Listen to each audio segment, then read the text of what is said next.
से मृत्यु को टाला जा सकता है? मृत्यु को भी टाला जा सकता है आपके अच्छे कर्मास के द्वारा।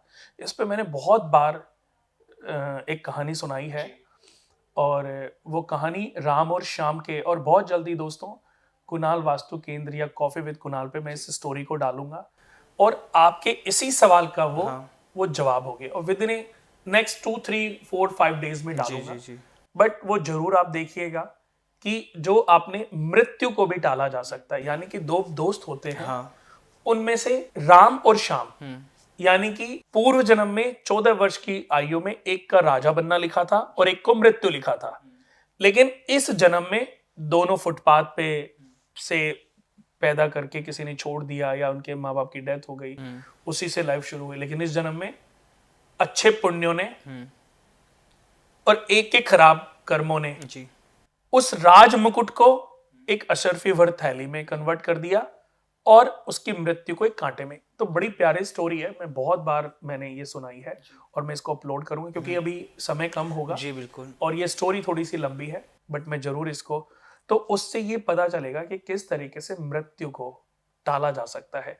और हमें ये लगता है यार मैं तो इतने अच्छे कर्म करता हूं, मेरे को तो कांटा चुभ गया, वो इतने बुरे करता उसको।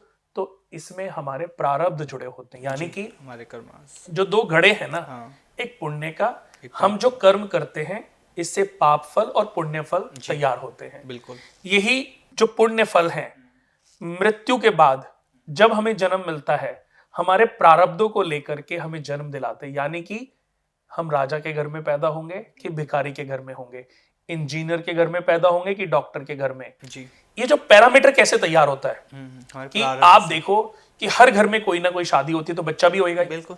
तो किसी के पास झोपड़ी है, हाँ। किसी के पास 400 गज की कोठी है, जी। किसी के पास 4000 गज का घर है, जी। किसी के पास एकड़ों में मेंशन बना हुआ है। ये कैसे तैयार होता है, यानी कि बच्चा जन्म के साथ ही सबका मालिक बन गया ना। आज अभी बहुत बढ़िया एक उदाहरण है, मुकेश अंबानी जी का बेटा है, हाँ। उनके घर में उनका भी बच्चा पैदा हुआ, पृथ्वी अंबानी। उसको तो जन्म के साथ ही मिल गया ना। बिल्कुल। जिस समय पृथ्वी का जन्म हुआ उस समय क्या बॉम्बे में और बच्चे पैदा नहीं हुए होंगे? बिल्कुल, बहुत हुए होंगे। बहुत हुए होंगे। हाँ। लेकिन सबके प्रारब्ध अलग अलग थे। कुंडलियां एक थी लेकिन प्रारब्ध अलग अलग थे। प्रारब्धों से डिसाइड होता है, प्रारब्ध यानी कि हमारे पाप फल और पुण्य फल जी। हमें हर पल कहीं ना कहीं अच्छे और बुरे फल प्रदान करने में बहुत बड़ी भूमिका निभाते हैं। जैसे कि आपने जितने भी क्वेश्चन हैं, ये हर क्वेश्चन का सॉल्यूशन आपके अच्छे कर्मा से आपको स्वतः मिलता चला जाता है। जब आपका समय अच्छा होएगा ना, घर बैठे भी भगवान किसी ज्ञानी को आपके घर भेज देंगे। और जब समय खराब होएगा तो ज्ञान सागर में भी आप डुबकी लगा लोगे ना, तो भी आपको उस ज्ञान की प्राप्ति। बैठे को भी कुत्ता काट लेता। ऊंट पे बैठे को भी कुत्ता काट लेता। लास्ट में एक सवाल मैं और आपसे लूंगा इस कार्यक्रम का। अभी जैसे आपने कहा कि अंबानी के पोते की बात हुई, अब जब कोई बच्चा पैदा होता है, हमने कहावतें सुनी है बड़े बुजुर्गों से कि इसके घर में बेटी पैदा हुई, बेटा पैदा हुआ, जब से वो बच्चा पैदा हुआ इसके रात दिन इसका पैसा ही पैसा आ रहा है, इसकी तरक्की होनी शुरू हो गई। ये कैसे हो जाता है कि बच्चा पैदा होता है और माँ बाप की तरक्की आज के समय पे देखो, आपने भी कोई बहुत सारे पॉडकास्ट किए हैं, बहुत सारे शोज किए हैं। आज आप कोई भी कुंडली जब देखते हो किसी एस्ट्रोलॉजर को, तो देखते हो डिटेल डाली और कुंडली ओपन हो गई। कुंडली ओपन होते उसमें एक लगन चार्ट, आपका मेष लगन है, आपका राहु जो 5वें घर में बैठा है, ऐसे बोलना है ना। एस्ट्रो यही देखिए ना।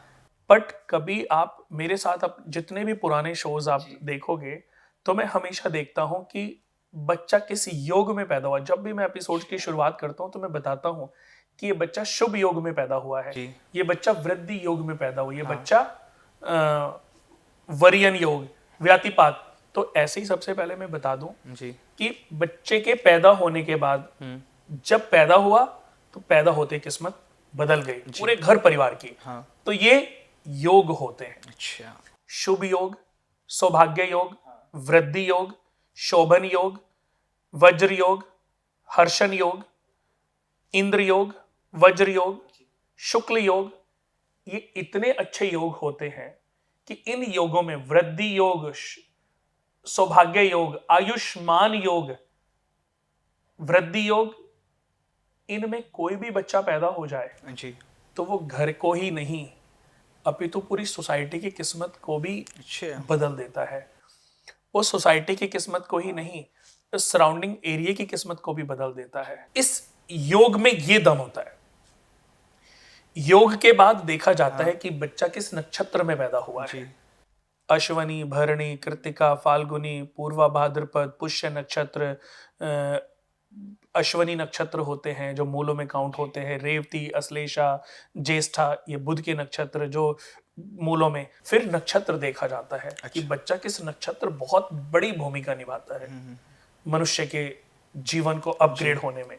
आपकी जो नक्षत्र हैं और उनके जो ऑनर की पोजीशन, ये बहुत मैटर करती है। अगर आपका नक्षत्र त्रिकोण का मालिक है कुंडली में तो आप बहुत कम समय में बहुत तरक्कियों को करते चले जाओगे, बहुत कम समय में। और आपकी तरक्कियां कोई छोटी तरक्कियां नहीं होंगी, वो ऐसी तरक्कियां होंगी कि इतिहास आपको आपका नाम याद दिलाएगा। उसके बाद देखा जाता है लगन चार्ट। सबसे पहले जब मैं कुंडली देखता हूं तो मैं, अगर किसी का वृषभ लगन हो, मेरा फेवरेट लगन है, क्योंकि गॉड कृष्णा वृषभ लगन में पैदा हुए थे। फिर वृश्चिक लगन, हमारे देश के जो प्रधानमंत्री हैं जिन्होंने 3rd टेन्योर पूरा किया है या करने की तरफ आगे बढ़ रहे हैं, वो वृश्चिक लगन में पैदा हुए हैं। आज तक कोई वृश्चिक लगन में हमारे देश का प्रधानमंत्री नहीं बना, और पहली बार बने तो देखिए 3rd टेन्योर। बिल्कुल। वो तो अब उनकी एज, क्योंकि अगर वो आज 50 साल के होते तो जितनी बार भी आगे चुनाव होते वही बनते। वो इतनी दम्भी कुंडली होती है वृश्चिक लगन। उसके बाद कुंभ लगन, जितने भी बड़े बड़े इंडस्ट्रियलिस्ट हैं, सलमान खान, अमिताभ बच्चन जी, ये कुंभ लगन में पैदा, मायावती जी का भी कुंभ लगन। ऐसे लोग अगर सही ट्रैक पकड़ लें, सही बिजनेस चूज कर लें, तो ये भी पीछे मुड़ के नहीं देखते।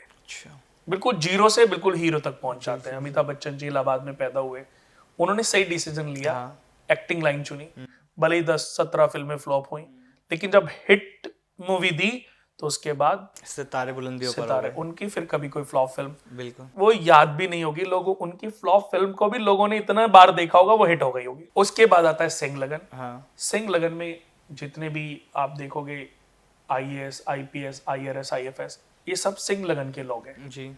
सिंह लगन में आधिकारिक गुण ज्यादा होते हैं, कमांड करने वाले गुण ज्यादा होते हैं।